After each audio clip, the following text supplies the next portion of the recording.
जय श्री कृष्णा। स्वागत है आपका। आज मैं आपको अद्भुत तरह का काजल बनाना सिखा रही हूँ। एक ऐसा काजल जिसके प्रयोग से आप बड़े बड़े चमत्कारिक उपाय कर सकते हैं। लेकिन ये काजल केवल और केवल आपके लगाने के लिए नहीं है। इस काजल से आपको एक अद्भुत यंत्र का भी निर्माण करना है। एक ऐसे यंत्र का निर्माण करना है जिसके प्रयोग से आप बड़े बड़े काम सिद्ध कर सकते हैं। कैसे बनेगा ये काजल, पहले ये समझते हैं। आज जिस काजल के बारे में मैं आपको बता रही हूँ, इस काजल को लगाने से आंखों में ठंडक भी आती है। ये काजल अगर आप लगा के सो जाते हैं तो आंखों के अंदर जो भारीपन होता है, आंखों के अंदर जो जलन या फिर बहुत ज़्यादा आपको प्रॉब्लम रहती है, वो भी दूर हो जाती है। कैसे बनाना है ये काजल? रुई की बत्ती लेनी है, उसके बीच में आपको अजवाइन भर लेनी है और उसके बाद में एक मोटी बत्ती का निर्माण कर लेना है। उस बत्ती के ऊपर आपको घी का हाथ लगा देना है। शुद्ध गाय का घी होना चाहिए, उसका हाथ लगा दीजिए। सरसों के तेल का एक दिया ले लीजिए, उसके अंदर ये बत्ती लगा दीजिए और उसके ऊपर एक दूसरा दिया रख दीजिए। जब रात को आपके इस काजल का निर्माण हो जाएगा तो अगले दिन उसे कटोरी में निकाल के थोड़े से घी के साथ मिला लीजिए। पूर्णमासी, एकादशी या फिर अमावस, इन 3 तिथियों पर आप ये प्रयोग कर सकते हैं। आपको एक यंत्र का निर्माण करना है। यंत्र कैसे बनेगा मैं बता देती हूँ आपको। आपको एक त्रिभुज बनाना है इसी काजल से। अगर आपके पास अनार की कलम है तो बहुत अच्छी बात है, नहीं तो आप नीम की कलम ले सकते हैं। और अगर कुछ भी नहीं हो तो आप अगरबत्ती की सीख से भी इसका निर्माण कर सकते हैं। आपको एक त्रिभुज बनाना है और त्रिभुज के सबसे ऊपर वाले छोर पर आपको लिख देना है नंबर 5।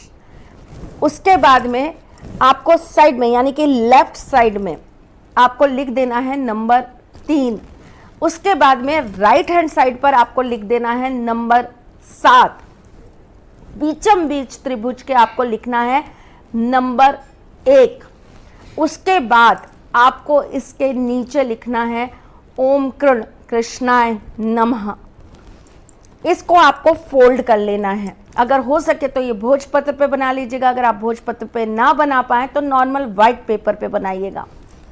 फोल्ड करिएगा, मोड़ना नहीं है, रोल करना है। उसके बाद इसे एक अच्छे से लाल धागे से बांध दीजिए, एक साफ प्लेट के अंदर रख दीजिए और उसके बाद इसके ऊपर रोली चावल और इत्र लगा दीजिए। अपनी मनवांछित इच्छा आप बोल दीजिए। बोलने के बाद आप इस यंत्र को ले जाकर पीपल के पेड़ के नीचे दबाइए। दबाने का जो वक्त होगा वो गोधूलि का होगा, यानी कि जब आपका दिन और रात मिलती हैं, यानी कि जब शाम होती है तब आपको ये क्रिया करनी है। उसके बाद उसी पीपल के पेड़ के नीचे आपको 7 शनिवार एक दीपक सरसों के तेल का लगा देना है। 7 फेरे लगाकर आपको अपनी मनोकामना बोलानी है। देखिएगा, जैसे ही 7 शनिवार खत्म होंगे आपकी मनवांछित इच्छा पूर्ण हो जाएगी। एक वाइट पेपर के ऊपर अगर आप इस काजल से मां लक्ष्मी के किसी मंत्र को लिखकर लाल पुष्प के साथ अपने घर के अंदर शुक्रवार की रात्रि को सिद्ध करके रखते हैं और साथ में मां लक्ष्मी के मंत्र का 108 बार जाप करते हैं, तो ऐसा करने से आपके घर में मां लक्ष्मी का प्रवेश निश्चित रूप से हो जाता है। कोई शत्रु आपको अगर बहुत ज़्यादा सता रहा है, बहुत ज़्यादा दिक्कतें आ रही है किसी शत्रु से, तो क्या करना है? इस काजल को बना के आपको एक वाइट पेपर के ऊपर एक यंत्र का निर्माण करना है। कैसा यंत्र बनाएंगे मैं बताती हूँ आपको। आपको एक चौकोर स्क्वायर बनाना है और उसके बाद आपको उसके अंदर लिखना है ह्रीम। अब जो चारों कॉर्नर्स हैं उसमें ऊपर वाली साइड पे आपको लिखना है नंबर 1, नीचे वाली साइड पर आपको लिखना है नंबर 9, लेफ्ट साइड में आपको लिखना है नंबर 7 और राइट साइड में आपको लिखना है नंबर 3। उसके बाद में इसे फोल्ड कर लेना है। फोल्ड करके आपको सफ़ेद और पीले कपड़े में इसे बांध लेना है। पहले सफ़ेद कपड़े में बांधिएगा, उसके बाद पीले कपड़े में बांधिएगा। आपका जो भी शत्रु है, जिससे भी आपको बहुत ज़्यादा पीड़ा है, जिससे आपको बहुत ज़्यादा तकलीफ़ है, उस व्यक्ति का नाम लेकर इस यंत्र को आपको किसी पूरब दिशा की तरफ, आपके घर से जो पूरब दिशा हो, उस पूरब दिशा की तरफ जाकर पहले चौराहे पर छोड़ देना है।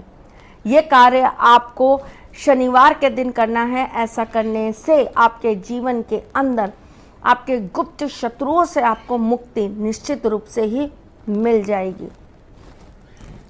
पति पत्नी के बीच में अगर अलगाव है और आपके रिश्ते में बहुत ज़्यादा दिक्कतें आ रही हैं, रिश्ते बिल्कुल भी सही होने पर नहीं आ रहे हैं, इस काजल के अंदर 5 बादाम भूनकर मतलब जलाकर डाल दीजिए। उसके बाद में एक वाइट पेपर के ऊपर इस काजल से गोला बना लीजिए। गोला बनाने के पश्चात आप उस पेपर को फोल्ड करके माँ लक्ष्मी के मंत्र से सिद्ध कर लीजिए। उसके बाद लाल कपड़े के अंदर या लाल पोटली के अंदर आप अपने पति के कमरे में, जहाँ पर वो सोते हैं, वहाँ पर उस पलंग के नीचे या पीछे इसे चिपका दीजिए। ऐसा करने से धीरे धीरे करके उनके मन के अंदर आपके लिए प्रेम जागृत होने लगेगा। अगर वो आपसे दूर रहते हैं, अगर वो आपके साथ नहीं है, तो ये क्रिया आप उनकी फ़ोटो के साथ भी कर सकते हैं। ये यंत्र बनाने के बाद आप उस पोटली को उनकी फ़ोटो के साथ लगाकर उस कमरे में रख लीजिए जहाँ पर आप रहती हैं। करके देखिएगा, निश्चित रूप से आपको इसके बहुत अच्छे रिजल्ट्स प्राप्त होंगे। अच्छे रिजल्ट्स प्राप्त हो ज़रूर बताइएगा, कमेंट ज़रूर करिएगा। आपको अपने जीवन को बदलने के लिए निरंतर रूप से प्रयास करते रहना चाहिए। रुकना कभी भी जीवन का कोई भी किसी भी तरह का चलन नहीं है। जीवन का नाम गति है, जीवन का नाम चलना है। रिश्ते हों, काम हो, हमारी ज़िंदगी के अंदर छोटी छोटी समस्याएं हों, हमें चलते रहना चाहिए। और चलते रहने का मतलब ये है कि हमें उनसे लड़ते रहना चाहिए।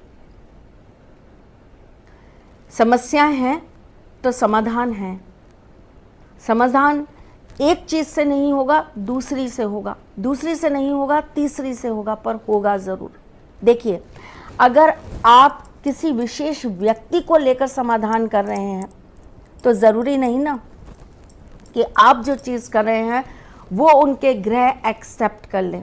सपोज़ करिए मैंने आपको कोई उपाय बताया जो आपके लिए चंद्रमा का है, लेकिन उनका चंद्रमा अगर आपके चंद्रमा से बहुत ज़्यादा स्ट्रांग होगा तो वो उपाय उन्हें लगेगा ही नहीं। कहने का मतलब, दो जनों की कुंडली का एक दूसरे के साथ विश्लेषण होकर जो उपाय निकाले जाते हैं उसके ही अद्भुत रिजल्ट्स सामने आते हैं। परंतु जो लोग नहीं ये कार्य कर सकते, नहीं कंसल्ट कर सकते, उन लोगों को हिम्मत नहीं हारनी चाहिए। क्या पता एक छोटा सा पानी का ग्लास ही जीवन परिवर्तित कर दे। हर दिन एक सा नहीं होता, हर दिन ग्रहों की चाल एक सी नहीं होती। इस बात का ये बहुत बड़ा एक एग्जाम्पल है कि जब से सृष्टि की रचना हुई है, कोई ग्रह अपनी गति में एक समान कभी आए ही नहीं है। कभी शुक्र कहीं होता है तो कभी बृहस्पति कहीं होता है, कभी शनि कहीं होता है तो कभी मंगल कहीं होता है। आज तक एक जैसी दो कुंडलियां अलग अलग युग के अंदर हमें नहीं मिली हैं।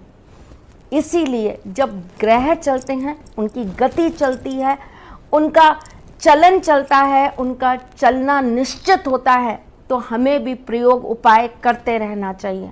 पता नहीं किस दिन करा हुआ कौन सा उपाय कौन से ग्रह के ऊपर भारी पड़ जाए और हमारे जीवन की समस्याएं समाप्त हो जाए।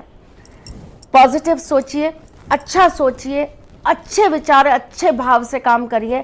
आपका उपाय आपको जरूर लगेगा, ये मेरी गारंटी, वारंटी और श्योरिटी है। चलिए चलती हूँ। सतर्क रहिएगा, सेफ रहिएगा, अपने साथ साथ अपने आसपास वालों का ख्याल रखिएगा। अपने घर में अपने लिए, अपने परिवार के लिए, अपने समाज के लिए, अपने प्रदेश के लिए, अपने शहर के लिए, अपने देश के लिए और ये विश्व की शांति के लिए और सबके स्वस्थ रहने के लिए 11 महामृत्युंजय पाठ करना चालू कर दीजिए। कुछ अच्छा करने के लिए सोचा नहीं जाता, कुछ अच्छा करने के लिए कभी भी पीछे मुड़कर देखा नहीं जाता। प्रयास है, करते रहना चाहिए और कुछ अच्छा करेंगे तो मेरे ठाकुर आपके साथ सब कुछ बहुत अच्छा करेंगे। राधे गोविंद का आशीर्वाद सब पर सदा सर्वदा बना रहे, सब सुखी शांति से अपना जीवन व्यतीत करें, सब सुरक्षित रहें। बस इसी अभिलाषा के साथ हम फिर जल्द आपसे मिलने आएंगे।